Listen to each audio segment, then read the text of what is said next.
buenas noches, bienvenidos a una nueva Misión Malvinas, esta horita de recuerdos malvineros hecha por una verdadera banda de hermanos. Desde San Martín, provincia de Buenos Aires, a través de la www.am680.com.ar, Radio Magna nos da la oportunidad de llegar a ustedes para compartir la experiencia de nuestros hombres que vivieron la gesta de 1982. Los teléfonos de la radio, siempre me olvido, Javier me está haciendo señas, 47 13 00 8808 y 8818. Nos acompaña como siempre don Javier Ramos, conscripto de clase Infante de Marina. Buenas noches, don Javier, gracias por estar. Buenas noches, Roberto, gracias a vos. Y esta noche, como les teníamos prometido, nos visita un hombre que, como a muchos en la guerra, le ha tocado hacer de todo. Muchos hombres oficiales de Fuerza Aérea se subieron a sus aviones y operaron en acciones de combate directo a la flota, cosa que tuvieron que inventar en ese momento porque no estaban acostumbrados. Pero hoy tenemos nosotros, muchachos, a alguien que fue nombrado, fue convocado acá cuando vino el lince Membrana con Mariano Sciaroni. Capitán de navío don Oscar Brandeburgo, buenas noches, señor, muchísimas gracias por estar. Al contrario, gracias a ustedes por invitarme. Digo que fue convocado porque obviamente cuando nos contaron las vicisitudes de los trackers, nos contaron a nosotros que no conocemos nada de todo esto, cómo es la forma de operar en conjunto con los Sea King. ¿Usted volaba Sea King? Sí, en esa época casualmente estaba en la escuadrilla volando helicópteros Sea King. Y durante muchos años más seguí volando. Embarcado en el 25 de mayo. En el que cuenta Membrana, sí, estamos en el 25 de mayo, las escuadrillas listas para entrar en acción. Sí. Coexistían los trackers y los helicópteros grandes. Para que se entienda, el Sea King es un departamento que vuela, más o menos, es enorme. Es un 20 y medio. Sí, es un gran helicóptero, pesa, digamos, su máximo peso de despegue es unas 10 toneladas, y fue diseñado casualmente para la guerra antisubmarina embarcada. Por eso la conjunción con tracker era tan importante, pues son dos medios complementarios, un avión de la fija y un helicóptero que podía buscar con sus sonar submarinos, y es el complemento ideal desde el portaaviones para hostigar los submarinos y tratar de llegar en lo posible, nada fácil, a su destrucción, ¿no es cierto? Una de las cosas que a mí me llamó tanto la atención y obviamente desconocía era cómo se busca un submarino que medirá, no sé, 80 metros, 100 metros, en medio del mar. Y Membrana me miraba y me ponía cara como diciendo, es la cosa más sencilla del mundo. el sembrado de esas boyas, claro. Sí. Ellos tenían casualmente ese tipo de táctica. Sembrar sonoboyas, que no son más que muchos micrófonos desparramados en el agua, y los receptores a bordo del avión escuchan secuencialmente las sonoboyas hasta que hay cambios de sonido, dicho muy rápido todo esto, cambios de sonido relativos entre algunas de ellas que hacen sospechar la presencia de algo no biológico, no fijo, en realidad que puede tratarse de algo inteligente. El único inteligente conocido hasta hoy es un submarino que esté abajo del agua. Obviamente depende de un área de patrulla que uno prevé la posible presencia de submarinos. Tampoco es cosa de salir al medio del mar a buscar como un loco submarinos. Las áreas se estudian y se prevén determinadas áreas de búsqueda donde se presume que podría haber submarinos. O sea, resumiendo, es una lotería. Es medio una lotería, pero muy entretenida. Muy entretenida. Yo le recuerdo a quien no lo sepa, nosotros acá tenemos como referente a María Elena, que es mi mamá. Si María Elena nos entiende, estamos fenómenos. Buenas noches, María Elena. Yo me entero mañana. Pero el asunto es así. Podríamos decir que la escuadrilla antisubmarina de la Armada Argentina estuvo de turno prácticamente 10 días. Exactamente. Desde el 1 de mayo que los ingleses deciden bombardear Puerto Argentino, dando así el inicio de la guerra propiamente dicha hasta el 14 de junio que cesaron los tiros. En esos 10 días la Armada Argentina estuvo expuesta en mar abierto y fue necesario aislarla del peligro potencial que significaban lo que sabíamos nosotros, eran varios submarinos ingleses dando vueltas. Lo cual fue un éxito, evidentemente, a la luz de los resultados. Sí, evidentemente no nos fue mal, hicimos lo que sabíamos hacer en ese momento, y el aferramiento horario fue tan así, era 24 horas por día, teniendo un número de tripulaciones que en nuestro caso para los helicópteros eran 4, rotábamos cada 4 horas, se volara o no, se estaba arriba del helicóptero. Correcto. De día y de noche, aunque no se volara, cosa que decía despegar, y uno en 3 minutos tenía que estar en el aire. Obviamente uno estaba atado como un salamito, sentado en el helicóptero y esperando la directiva de despegar. Pasaban las 4 horas, no pasaba nada, se bajaba, llegaba la otra tripulación, y así sucesivamente. Mientras tanto, cuando uno dejaba de volar, trataba de dormir un rato, mientras no sonara la alarma de combate, que sonaba muy seguido, y se vivía ese estrés, digamos, de combate semipermanente, y salimos varias veces con los trackers, tuvimos interesantes operaciones antisubmarinas. ¿Quisiera usted contarnos? Sí, yo recuerdo en particular un día de aquellos donde casualmente escuchábamos nosotros desde el helicóptero la comunicación de los trackers que estaban en el área grande esta con sus boyas que escuchaban y que habían detectado la presencia de un posible submarino. Rápidamente dijeron, listo, los helicópteros antisubmarinos afuera a apoyar la operación de tracker. El primero que estaba de guardia allá. Mientras tanto se alistaba el otro que demoraba un tiempo más. Preparar la tripulación, preparar el helicóptero en sí, y salimos. Y en definitiva, nosotros también llegamos al área de búsqueda del tracker. Nuestro sistema de búsqueda era un sistema parecido, un sensor parecido, porque se vale del sonido, pero es un sonar.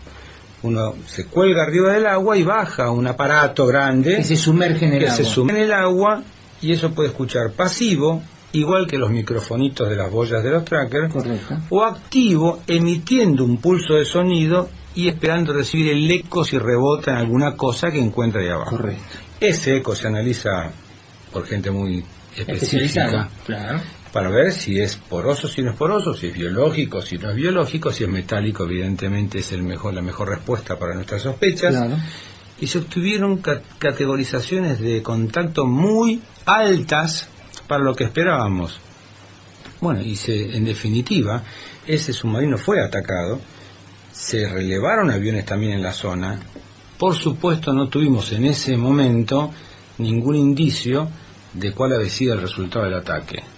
Es una cosa muy particular la guerra antisubmarina, porque nunca se ve nadie con el otro, claro, y se combaten horas,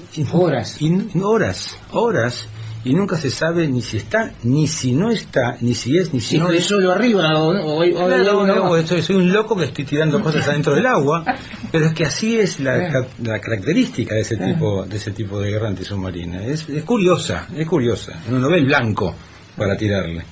Pese a que dicen que en algún momento se habría avistado un submarino en inmersión por la transparencia del agua y el clarito del fondo. Eso es posible que suceda, sobre todo en el sur, que el agua es sumamente clara. Claro. Si el submarino está lo suficientemente cerca de la superficie, y depende del tamaño del submarino, puede llegar en condiciones buenas de luz y de reflejo, porque depende de cómo incida la luz.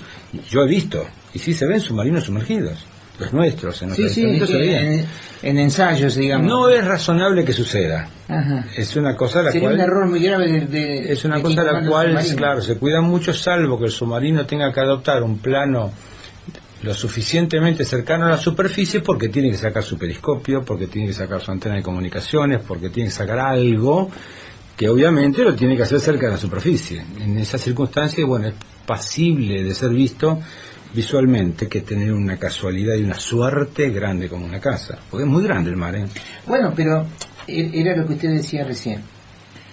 Supongo que la inteligencia militar habrá determinado, en función de cuál es el curso que nosotros vamos a seguir y las malas intenciones que le imagino al gauchaje del otro lado, dónde me molestaría a mí que estén.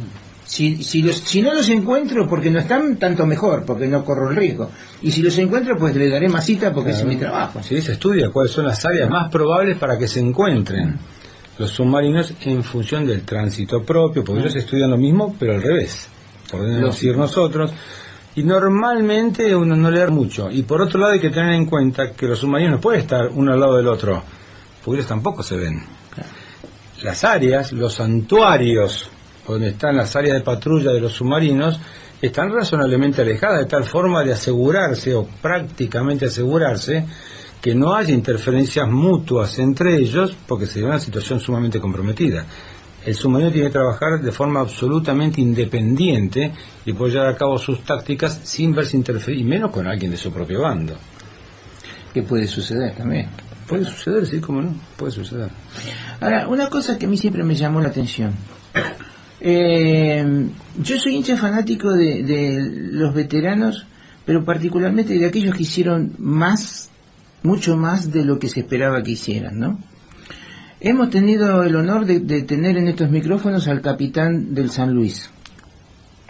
Que hablaba muy bajito, muy tranquilo, daba gusto escucharlo. Las cosas que ha hecho este hombre es demencial.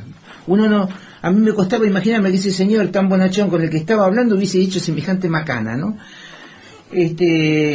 Pero se han puesto perpendicular a 2 buques al mismo tiempo y han disparado a los 2 buques ingleses al mismo tiempo, y estaba acá para contarlo, o sea... Sí, sí. Ustedes en mar abierto, yo sé porque he leído, han tenido a mal traer a más de un submarino. Sí, señor. Presumiblemente inglés, en principio. Sí.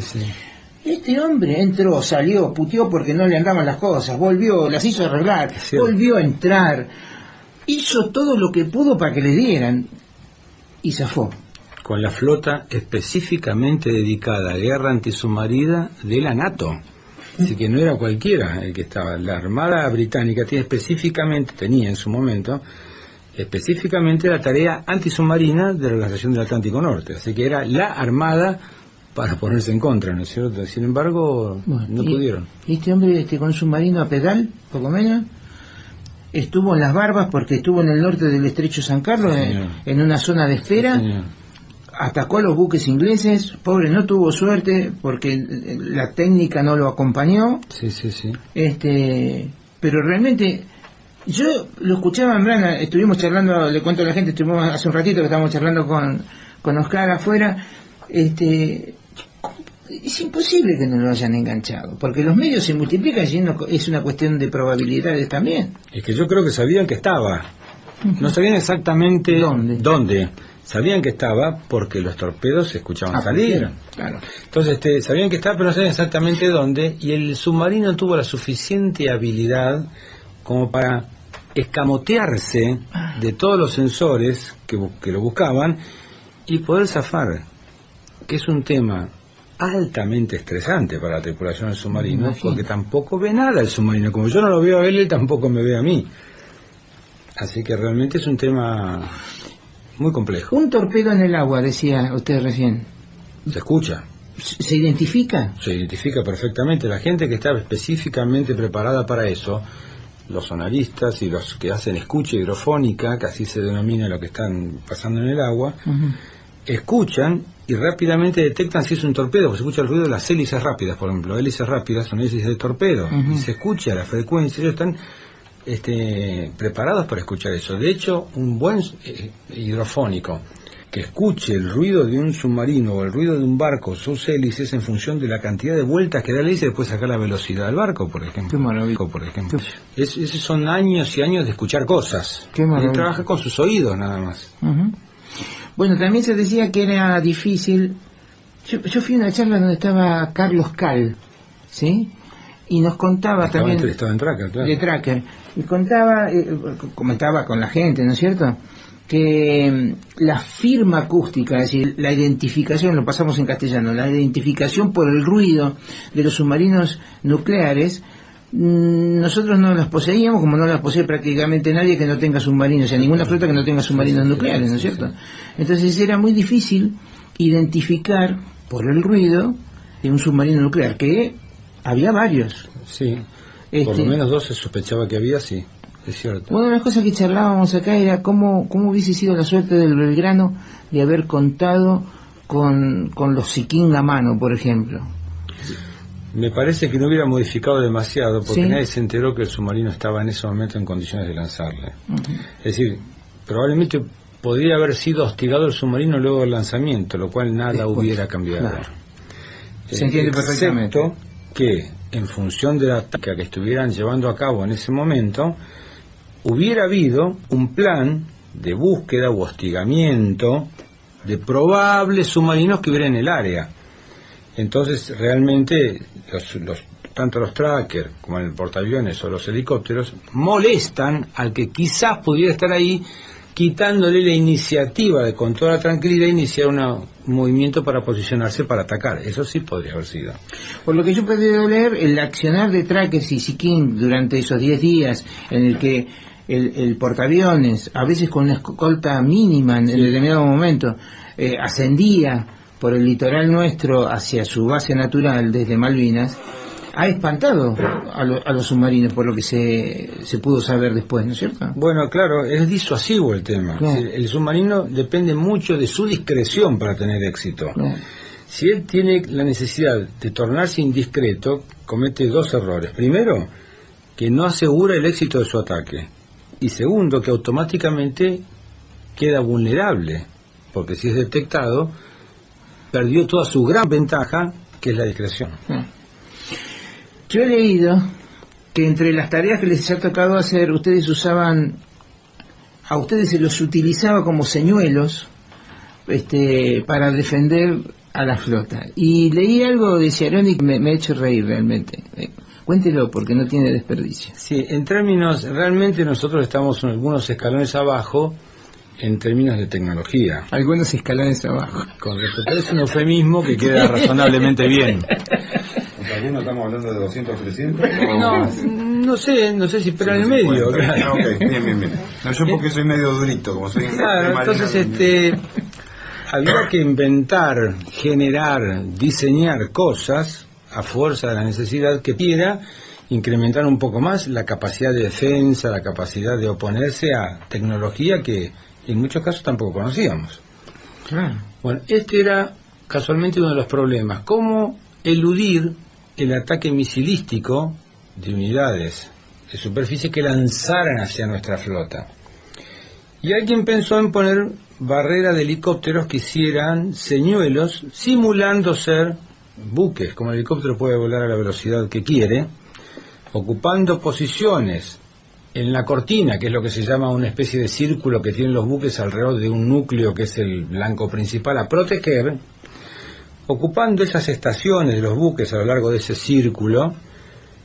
Entonces, sobre la amenaza más probable, sobre la dirección que se espera con mayor probabilidad poder recibir un ataque, en el caso que se recibiera el lanzamiento del misil, esos helicópteros deberían atraer el misil por su posición.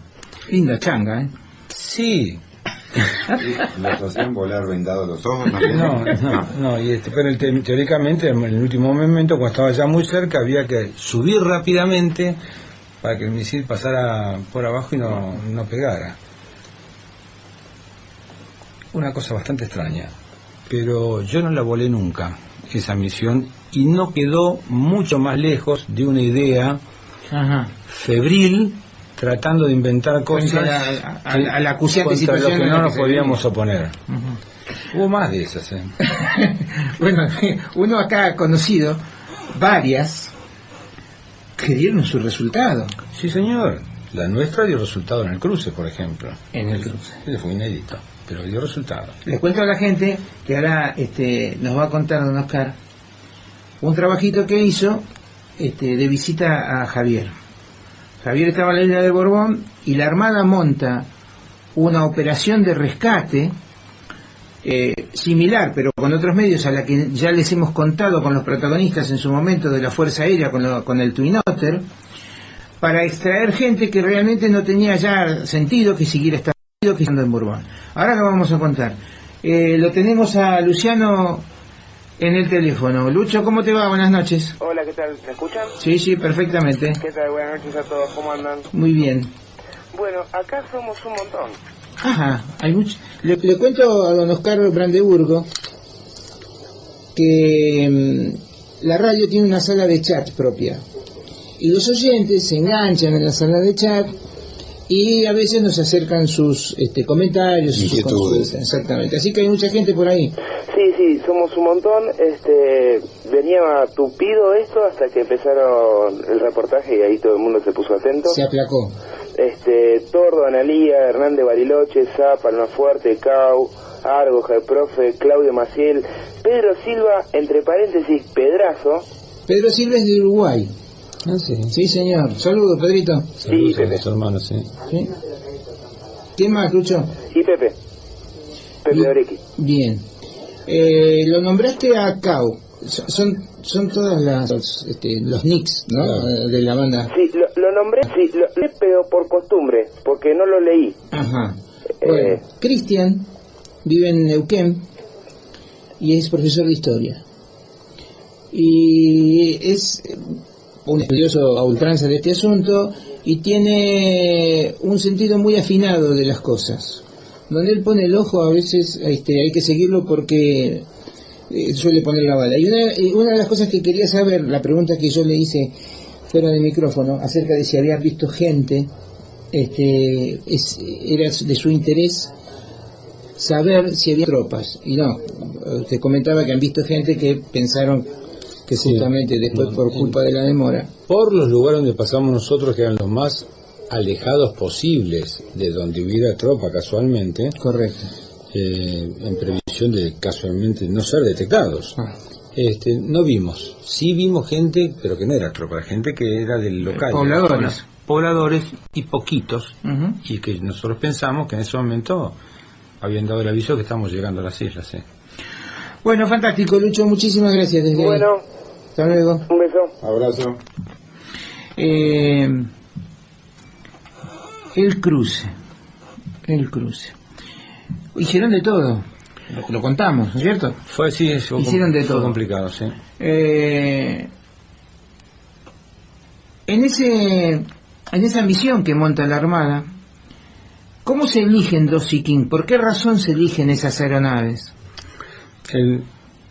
Básicamente, yendo unas horitas para atrás, esta gente que teníamos que traer había quedado sin razón de ser, porque todos los aviones que disponía el aeródromo Calderón en la isla Borbón habían quedado inutilizados.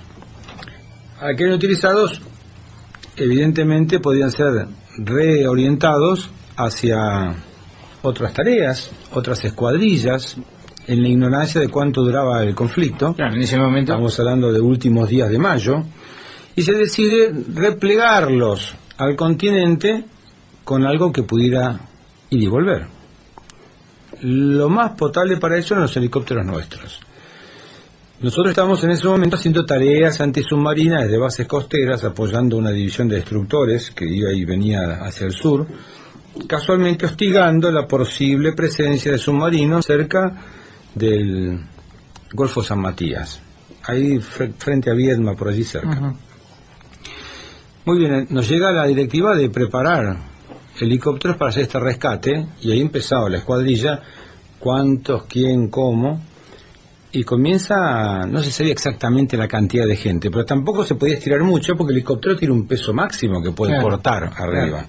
Y aparte hay que poner combustible para que vuelva volando en lo posible. Entonces el tema era calcular cuánto necesitábamos para ir, cuánto íbamos a consumir, cuánto íbamos a cargar allá y con cuánto teníamos que despegar para poder llegar. Bueno, esa fue la primera gran pregunta y la primera gran problemática que surgió. Exactamente. Los helicópteros no estaban preparados para ese tipo de tarea, no eran para hacer ese tipo de tareas y ese tipo de vuelos. De hecho fue inédito, nunca se había hecho y de hecho nunca más se hizo. Pero bueno, teníamos que hacer lo posible por cumplir con la directiva. Se planeó todo, se comenzó a sacar de los helicópteros todo el peso inútil que no hiciera falta, asientos, pero todo se sacó, hasta los forros de los laterales para bajar peso, tratando de ganar peso para poner combustible. porque no alcanzaba el combustible para ir y venir. ¿Y los tanques de esos helicópteros? Suplementarios, teníamos tanques principales, teníamos un tanque suplementario, que es el que había quedado en servicio, y con eso, el tanque del helicóptero, hablando siempre en números redondos, tiene 5 horas de vuelo, completo, y consumido hasta la última gota, lo cual no es demasiado saludable, pero es para tener una idea de cuánto vuelan. Nosotros teníamos que ocupar para ir para allá, hacia las islas, del orden de 3 horas de vuelo y otras tantas de regreso, más lo que pudiéramos demorar allá. Evidentemente, no sabiendo todavía si había combustible, en las islas para cargar, teníamos que hacerlo por tratar de ir y volver. Todo ese número no dio un resultado demasiado positivo, porque con todo el combustible que podíamos cargar, claramente no íbamos y veníamos y no teníamos más dónde cargar combustible. Hasta que, lejos de ser un alarde de tecnología aeronáutica, fue un alarde de inventiva argentina, y dijeron, ¿por qué no llevamos combustible adentro del helicóptero? Lo llevamos nosotros. ¿Y cómo? Bueno, y llevamos tambores de 200 litros puestos arriba del helicóptero, para a medida que consumimos, tenemos en los tanques, vamos consumiendo el que está entre los tambores.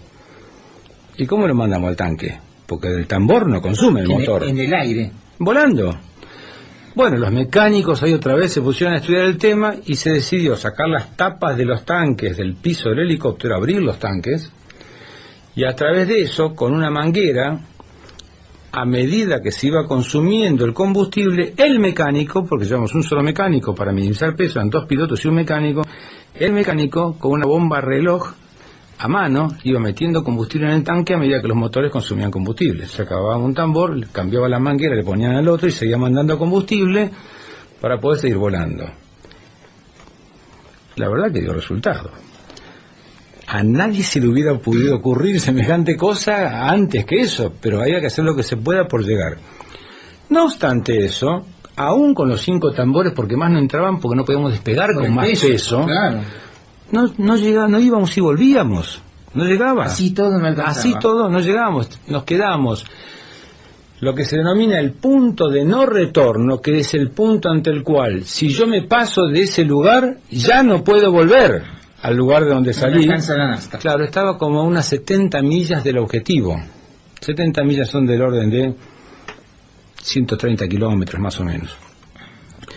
Pero había que llegar al objetivo, no ir y volver, a pasear combustible por el agua. Había que cargar allá. Finalmente, en las postrimerías del planeamiento, nos confirman que allá hay combustible, que había quedado. Pero no estaban seguros ni de cuánto, ni en qué condición, si el combustible era utilizable o no. Bueno, independientemente de eso, se decide hacer la misión usando ese combustible y esperando que estuviera en buenas condiciones. Un albur. Algo así. Pero había combustible, por lo menos. Y uno siempre se aferra a lo positivo que tiene. Había combustible. Mientras tanto, se pidieron algunas cosas que en los helicópteros nos contaban. Equipos de contramedidas. No teníamos radar. No teníamos navegadores. ¿Cómo hacíamos para llegar a las islas? No teníamos navegadores confiables y había que hacer trayectorias muy precisas entre las pequeñas islas para llegar al lugar de la isla Borbón, donde estaba el aeródromo Calderón. ¿Ustedes habían estado antes en Malvinas? Yo había estado, pero sobre Puerto Argentino, y en Darwin, que es la isla Soledad. Sí. Soledad, nunca en la Gran Malvina. Si para nosotros es un teatro desconocido. Bien. Muy bien, ese es otro tema, porque hay que tener cartografía de alta precisión para navegar a 10 metros del agua, tan bajito, en un lugar desconocido, y nuestras cartas no servían para eso. Finalmente conseguimos una carta. Adivinen de qué nacionalidad era la carta. Inglesa. Muy bien. Muy bien. Era una carta inglesa, que son brillantes cartógrafos, y eso es una realidad de toda la historia. Los ingleses son brillantes cartógrafos, y es una carta de altísima precisión de las Islas Malvinas, que es la que usamos para navegar. Ese fue otro detalle. Por supuesto que, volviendo al tema de los navegadores, el tiempo era muy escaso. La directiva se recibió el 28 de mayo en Lima, y teníamos que despegar el 1 de junio desde Río Grande, haciendo todo eso. Entonces digo, bueno, listo, vaya un helicóptero a nuestra base de asiento, que era en Bahía Blanca, cerca de Bahía Blanca, que van a instalarle un navegador que no conocíamos ni habíamos usado nunca. El piloto que fue con el helicóptero recibió instrucción para operar ese navegador, lo que pudo. recibió 2 horas de clase para operar el navegador BLF Omega, que en ese momento era muy avanzado. Bueno, volvimos, y mientras tanto se preparaban los otros, y se designaron las tripulaciones. Ese fue otro tema muy particular, porque el comandante tenía que decir quiénes iban a hacer el vuelo de rescate. Eso fue un tema bastante crítico en términos de la situación de la escuadrilla. Bueno, nos reunió en la sala de prevuelo todos los pilotos y los jefes de mecánico, y el comandante iba a asignar, esto no me lo olvido más, el comandante iba a asignar quién iba a hacer el rescate en los 2 helicópteros, 4 pilotos y 2 mecánicos. Y recuerdo que se sentó el comandante, todos mirando, no volaba una mosca, y dijo: me van a acompañar en el helicóptero líder tal piloto y tal mecánico, y en el helicóptero numeral tal piloto, tal otro que era yo que era el numeral, y tal mecánico. Eso fue un empuje de optimismo y de fortaleza. ¿El señor oficial? Era el capitán Barro, Norberto Ignacio Ramón Barro, excelente comandante en la guerra, y excelentes muestras de un buen comandante, que fue lo que hizo.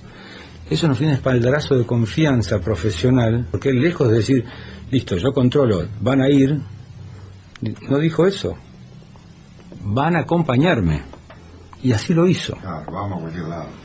Claro, y así lo hizo. Vamos a cualquier lado. Aseguraba el éxito, pero nos dejó más contentos. Sin duda. Así que bueno, básicamente, en definitiva, tuvimos que salir para arriba, tuvimos que salir grande en las condiciones que pudimos, con esta inventiva de los tambores, con un mecánico por helicóptero, y bueno, llegamos, y los cálculos eran muy aferrados a la meteorología.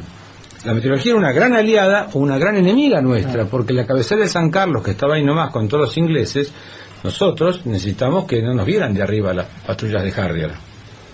Entonces, casualmente los meteorólogos en Río Grande dijeron: listo, está todo dado para mañana, cerca del mediodía, para poder volver de noche, porque van a llegar con techos bajos, techos muy bajos de nubes. Ustedes van a poder entrar por abajo, pero de arriba no se va a ver. Ahí comprobamos una vez más que la meteorología no es una ciencia exacta. Quizás les voy a comentar por qué. ¿Por qué les voy a comentar esto? Cuando llegamos a las islas, pero con esa presunción y con lo mejor que teníamos, listo. Y se va a empezar a despejar de noche para que ustedes vengan. Bueno, esto es a pedir de boca. Con esa decisión de último momento y la confirmación del combustible, se decide y se da luz verde al despegue de la operación. Listo, despegamos. Lo primero que nos pasa, una pavada en medio de todo esto, era que nuestro helicóptero no tenía calefacción. 1 de junio, a la altura de las Islas Malvinas, se rompió el calefactor. Bueno, vamos sin calefactor, pero con todas las ventanillas abiertas, porque el olor a combustible que había arriba del helicóptero era espantoso, con los tambores es como un querosén muy refinado el JP-1. Así que era todo abierto y estaba fresco. Así que estaba fresco, sí. En el Atlántico Sur. Para esa altura del mes estaba bastante fresco. De mayo. Entonces llegamos, empezamos a navegar por el agua, subamos el tren, porque se vuela con tren arriba en el agua. Se negó a subir. No sabemos qué falla pasó, el tren no subía. No da ningún impedimento. El helicóptero puede volar perfectamente con el tren abajo, ¿no? Le genera... No, casi no hay diferencia. Es malo si yo tengo que amerizar en una emergencia. Claro. Pero bueno, que no viene bien. Bueno, no falló el calefactor, no sube el tren, pero no pasa nada. Listo. Nadie hablaba entre los helicópteros, silencio total. ¿Se veían? Nos veíamos, sí, porque era una columna, digamos, de unos 200, 300 metros entre uno y otro, porque teníamos que recorrer. Porque uno solo tenía el Omega, o sea, hay que verlo para seguirlo. Claro, son 600 kilómetros que tenemos que recorrer hasta allá. Silencio de radio. Silencio de radio completamente para evitar... ¿Cómo? Para evitar ser detectado por normas. Claro, para evitarse de todos. Asumíamos que estaban escuchando. Sí nos acompañó un helicóptero Puma de la prefectura las primeras 100 millas, poco más o menos, que ellos tenían hace mucho tiempo instalado en el navegador BLF, para asegurarse que la operación nuestra coincidiera con la posición de ellos, y y lo único que hacía cuando llegamos a las 50 millas, decía chic chic, con el botón de comunicaciones sin emitir nada, que eso nos decía que tenía 50 millas. Nosotros verificamos, listo, 50 millas, seguíamos. Mirá. A las 50 millas, chic chic, 100 millas, listo, anda bien esto. Se volvió y nosotros seguimos. Bárbaro la ida. Muy bien, llegamos, supongamos que ya pasamos por todo esto del mar, íbamos llegando a la piedra y la vimos, el navegador andaba bien, la vimos, comenzamos a pasar por todas las piedras. Ahí, después de una elevación, vimos estas casas que comentábamos y dijimos, listo, a partir de ahora tenemos que asumir que nos vieron, que estamos detectados y que están avisando. Hay que abreviar los tiempos. Llegamos al lugar, finalmente, con la diferencia que no había techos muy bajos. Totalmente despejadas estaban las islas, porque se había demorado la meteorología. Se niega a hacerle caso a los meteorólogos. Se había demorado y está totalmente despejado y ya estábamos ahí. Regalados. Ya estábamos ahí, bueno, listo, sigamos. Regalados. Llegamos a las islas, vamos a aterrizar, aterriza primero el comandante que iba adelante, después nosotros, y ahí nos enteramos de la sorpresa cuando aterrizamos, que esperaban un helicóptero en lugar de dos, porque las comunicaciones no habían sido demasiado frecuentes, casualmente para evitar que se detectara que íbamos para allá. No avisar. Muy bien. Eso generó una demora que, como decíamos hoy antes de ingresar, fue de 1 hora y pico, cuando tenía que haber sido 10-15 minutos, porque había que ir a buscar combustible. Más combustible. Para el otro helicóptero. Claro, porque ya tenían previsto combustible para uno, ahora que había que buscar para el otro, y era todo a pulmón, a mano, en carro, entre la turba, de buscar combustible. En definitiva se hizo. Yo bajé a ver cómo estaba la situación en tierra, hablé con el teniente Marega, que estaba a cargo del grupo de infantería de marina. Dijo que ellos estaban bien por ahora, que no esperaban cosas raras, que ellos se quedaban. La directiva era sacar a la gente de acción naval. Bueno, mucha suerte, mucha suerte. Y cuando tuvimos todo más o menos listo, en condiciones de despegar, hicimos los preparativos y el comandante se demoraba. ¿Por qué se demoraba?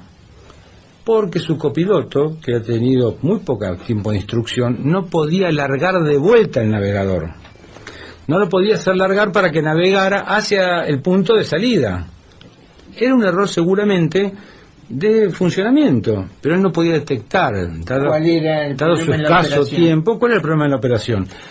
Así que salimos sin navegador, en la confianza que es más fácil pegarle a la Argentina que a las islas. Saliendo para allá, a algún lugar y de la Argentina íbamos a caer. Entonces salimos así. ¿Salieron sin navegador? Sin navegador. Salimos sin navegador. El comandante despegó ya de noche. Y ahora sí, cuando nos teníamos que ir, se cubrió todo con techos bajos, se hizo de noche y se largó un aguacero descomunal.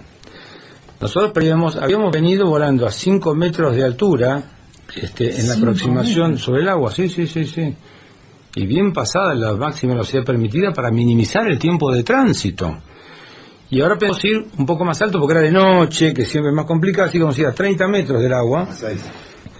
Y 30 metros era una cosa razonable, pero si teníamos el navegador para poder navegar entre las islas que están desparramadas hacia el norte, y no lo teníamos. Entonces, manoteamos los anteojos de visión nocturna que nos habían dado para poder ver de noche en el caso que lo necesitáramos. Y los anteojos de visión nocturna no servían mucho para este modelo de helicóptero. Nos enteramos después, era un modelo medio incompatible con las luces de la cabina, la incidencia y el ángulo de los parabrisas.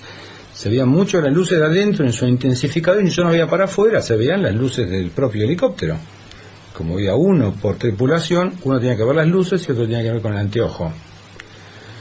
De pronto vemos que el comandante despega y se va muy alto, exponiéndose a la detección de los radares de San Carlos, y no entendíamos por qué, nadie hablaba, todas las luces apagadas, pero bueno, nosotros nos vamos a mantenernos por abajo, es más seguro. Con nuestro anteojo vimos que se podía ver, pero con el tema es que las luces no podía verse a través del parabrisas porque el anteojo, al intensificar las luces, obviamente intensificaba las de afuera y también las de adentro. Claro. Entonces me decía el copiloto, hay que bajar más las luces, pero las podíamos bajar hasta que yo pudiera ver a ojo desnudo el tablero con instrumentos, y aún así no se podía. Entonces digo, bueno, listo, hay que ver lo que estamos teniendo adelante. Abrió su ventanilla y asomó la cabeza con el anteojo para ver sin el vidrio. Yo miraba por el anteojo y me decía, gira a la izquierda, gira a la derecha, vamos a pasar la isla, y pasaba a la isla, que yo veía una sombra negra en la noche. Iba para la derecha y ahora sí secaba porque llovía y se mojaba, volvía a asomarse en la cabeza, pero lo vivíamos como una cosa que teníamos que pasar porque había que volver al continente. Bueno, terminamos la zona de las islas, lo perdimos al comandante que tenía que estar en Tenerife, no sabemos dónde estaba, seguimos volando, y cuando empezamos a guardar el equipo, porque ya habíamos pasado las islas todas, de pronto, habiendo hecho unas, no sé, 180, 200 kilómetros, de pronto se enciende una de las luces de alarma de los filtros de combustible tapados, que nos dice que hay una inminente obstrucción del filtro de combustible y que en cualquier momento no es que no va a pasar combustible. A partir de esto que yo me obstruya, te dejo pasar combustible en bruto a la turbina. No filtro más.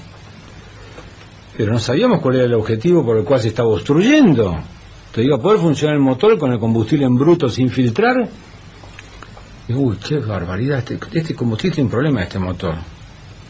Después nos tranquilizamos porque quedó parejo, porque a los 5 minutos se prendió la otra luz del otro motor. Claro, nivela. Entonces los dos quedaron parejos ahora. Y dijimos, bueno, listo.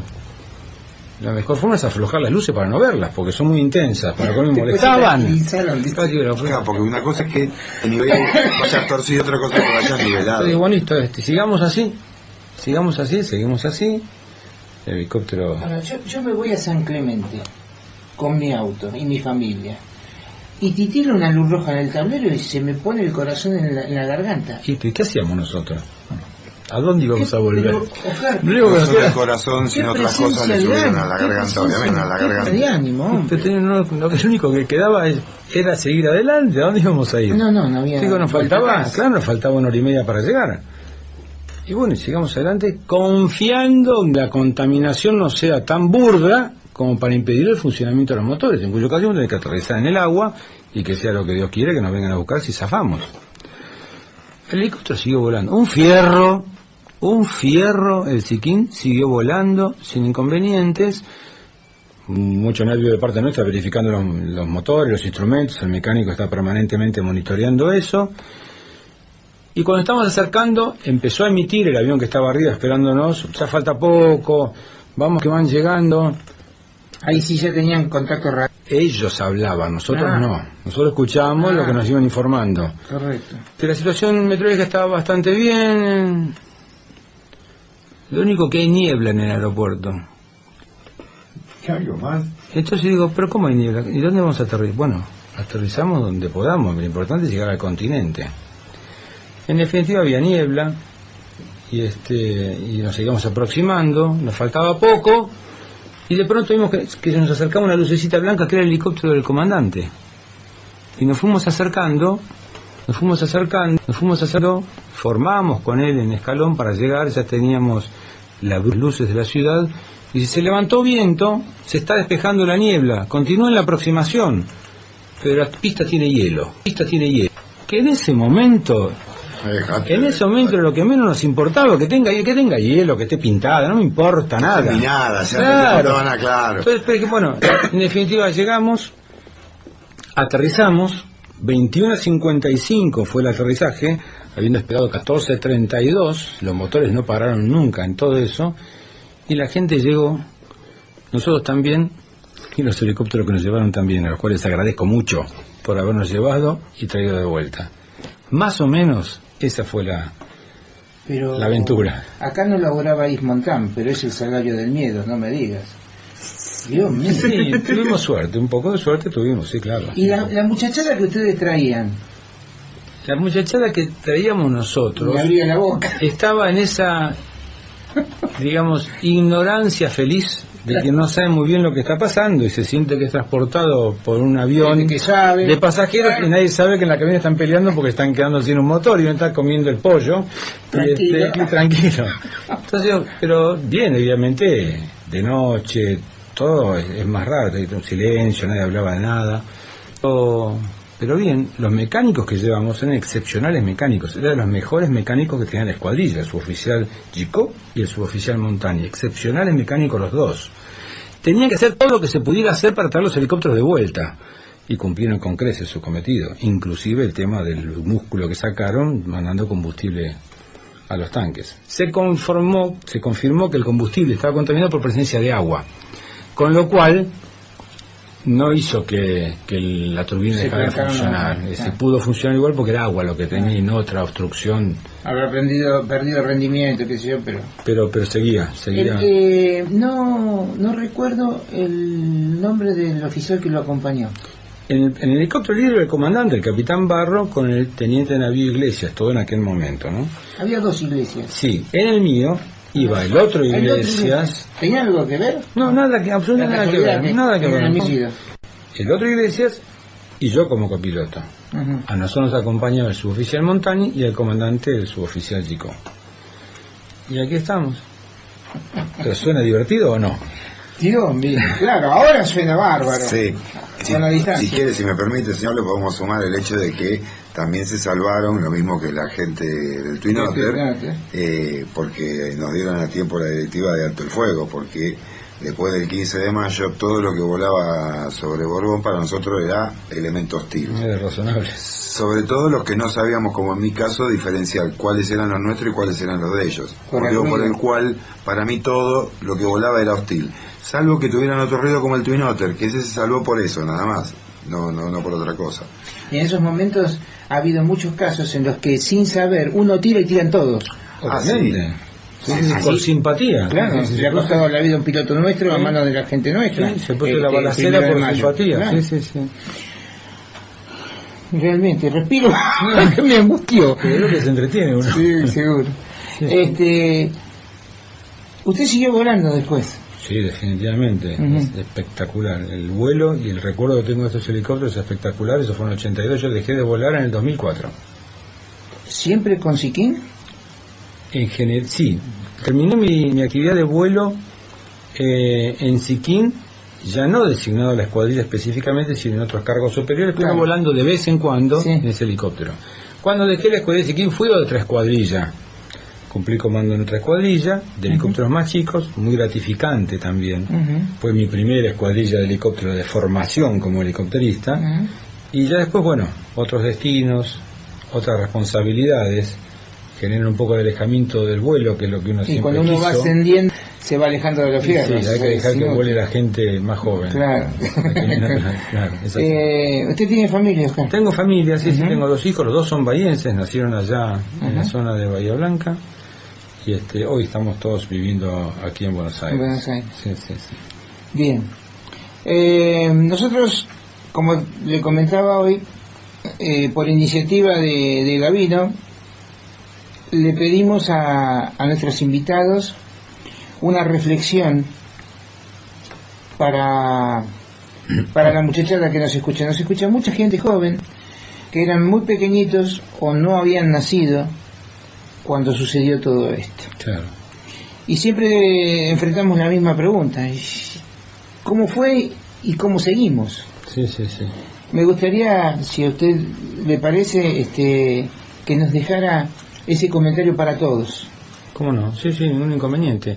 Nosotros, retrotrayéndome a la época en que se produjeron los hechos, que toda mi generación estaba en los 20 y pocos, entre 24 y 26, 27 años, éramos netamente operativos, éramos gente muy bien preparada en ese momento para hacer lo que teníamos que hacer. Teníamos mucho adiestramiento, se volaba mucho, se navegaba mucho, se caminaba mucho para el caso de los infantes, no había inconvenientes y estamos muy bien preparados. Claramente, el tema Malvinas es un tema que desde siempre nosotros, desde las Fuerzas Armadas, lo hemos asumido como propio e irredento, y entiendo yo que la masa de la ciudadanía también está convencida que las Islas Malvinas son nuestras. Por lo tanto, nadie se le ocurrió pensar que el motivo es absurdo. Y por otro lado, en nuestra condición de operativos y profesionales de las armas, tampoco a nadie se le ocurrió pensar si tenía que ir o no tenía que ir.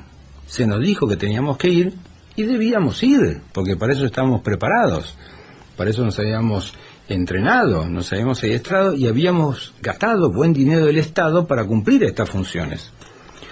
Entonces, ¿qué fue lo que yo destaco, dejando de lado toda evaluación de conveniencia política o no, circunstancial de aquellos momentos? ¿Qué destaco yo de lo que viví?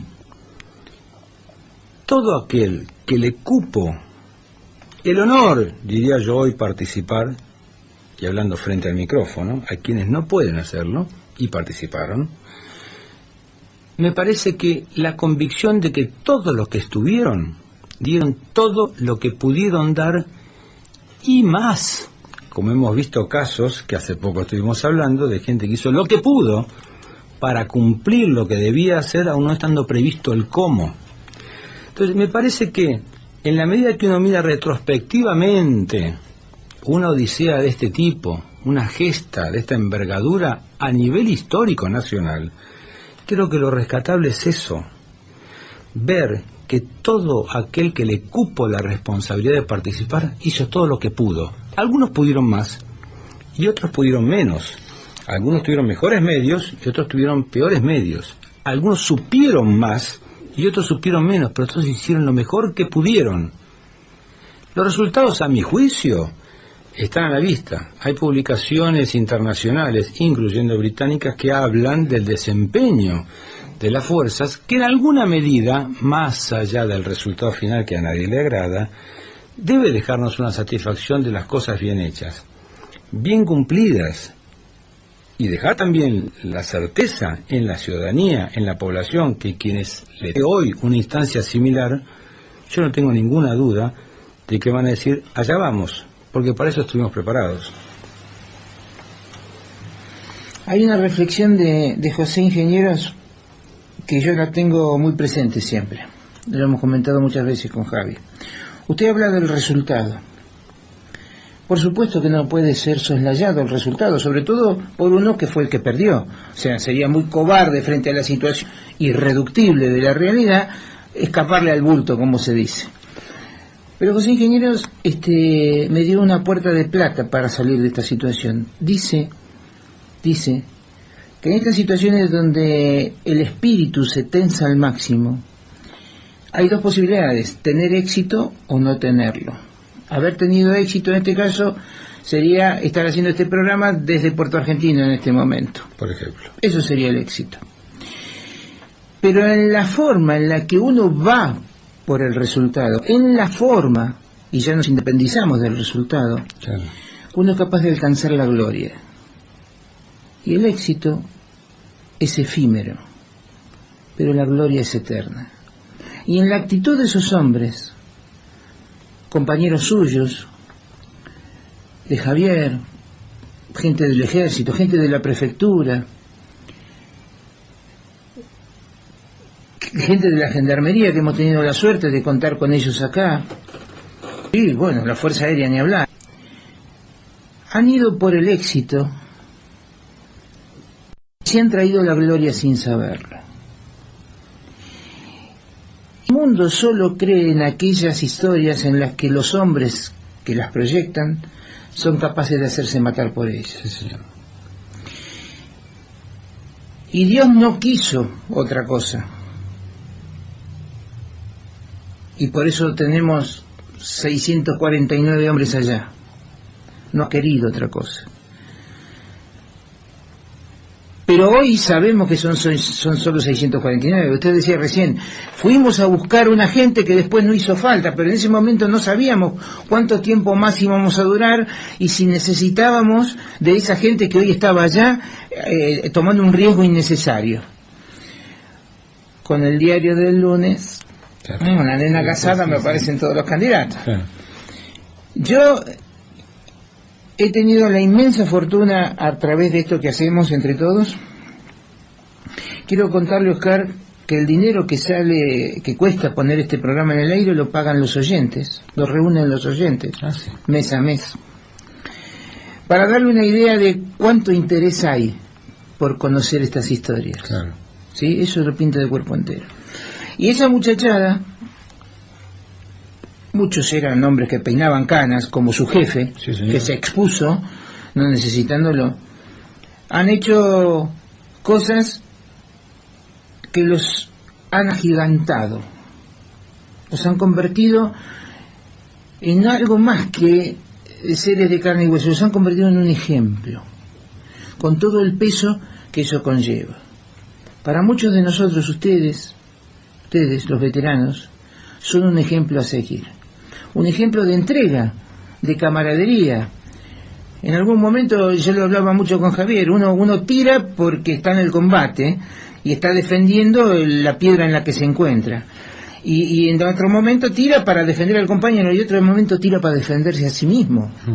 Está tratando de salvar el cuero de toda esa situación que se le viene encima.